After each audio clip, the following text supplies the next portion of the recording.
Però abans era del poble que les dones anaven més mudades a la festa major. Sí, a Solivella sí. Sempre s'ha tingut l'anomenada d'això.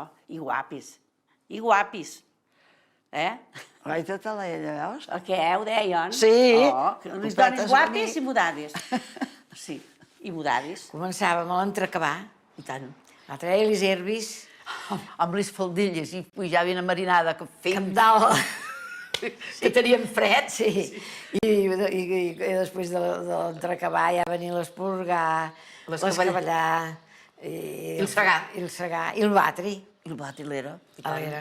Te feien un mal a les mans. Jo sé que el padrí em deia, quan te piquen, estreny fort, que no te'n sentiràs. I a tu, no sé què et deia. A mi em deia, estreny, que al puesto que en tens una no te se n'hi posarà cap més.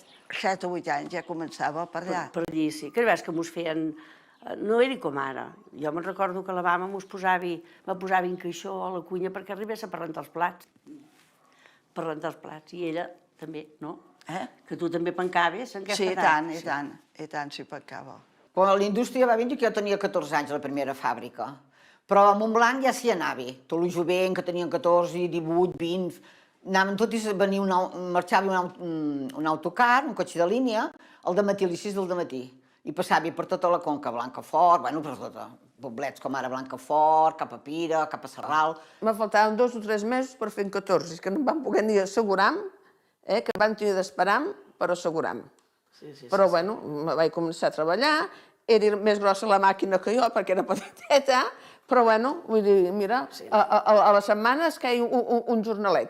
Vos ha sonat estrany no parlar d'aquestes dones? Heu sentit alguna particularitat? Moltes is? Acompanyeu-me i junts descobrirem quin parlar era.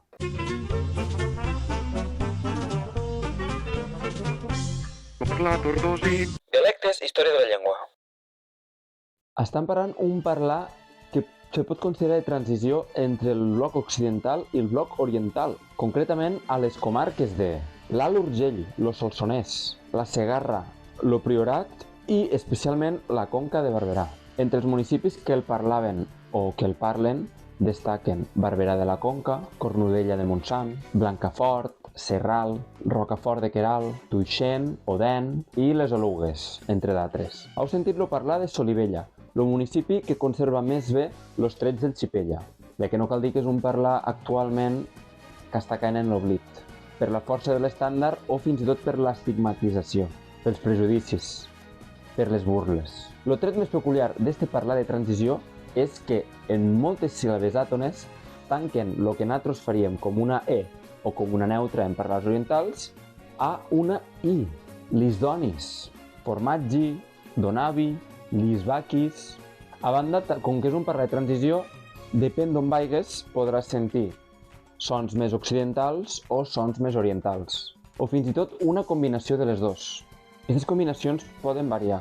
Potser en algun poble la neutralització de O i U la fan, però no fan la de les neutres A, E, o que en algunes posicions sí que feien neutres i en d'altres no. I direu, i Xipella què vol dir? D'on ve? Per què es diu així? Hi ha un poble que es diu així? No, no hi ha cap poble que es digui Xipella.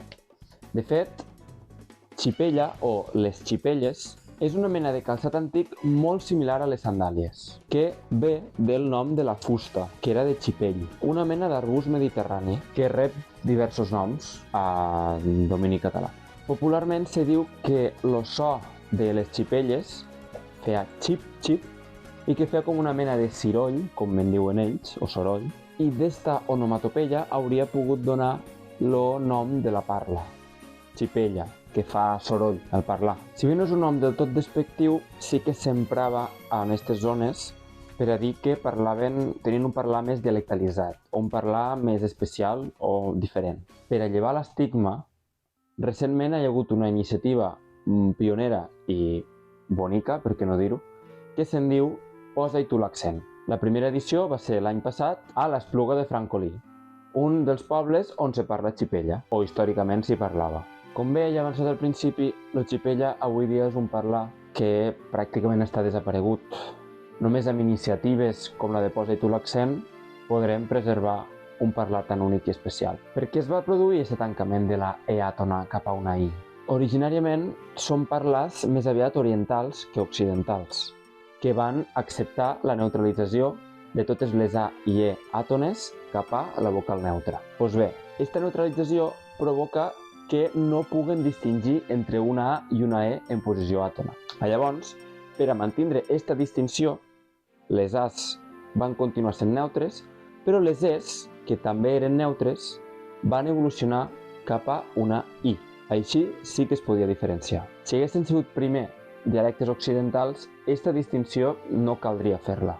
Evidentment, al llarg dels anys hi ha hagut diverses influències tant de la part oriental com de la part occidental i, sobretot, els parlars del sud tenen influència tarragonina, mentre que els del nord també tindran influència del nord occidental.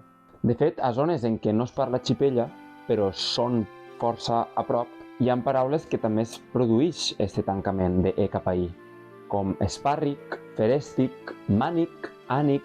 Espero que aquesta parla vos hagi sorprès i vos hagi obert la ment per a respectar totes les parles. Potser al principi pot sobtar este canvi de E cap a I i fins i tot per a alguna gent pot ser humorístic o irònic. Cal dir que no ho fan perquè sí, no ho fan perquè s'ho hagin inventat, sinó que ho fan per evolució fonètica i històrica, perquè els seus pares els parlaven així. Llavors, per què haurien de parlar diferent? Expressament. Perquè se senten humiliats? Perquè pensen que faran el ridícul?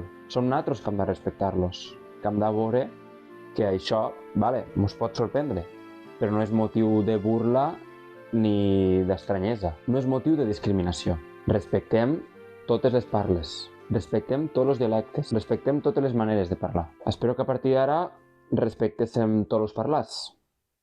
Au, vinga, que vagi bé. Matarranya magistral i la gran terra de l'Ebre.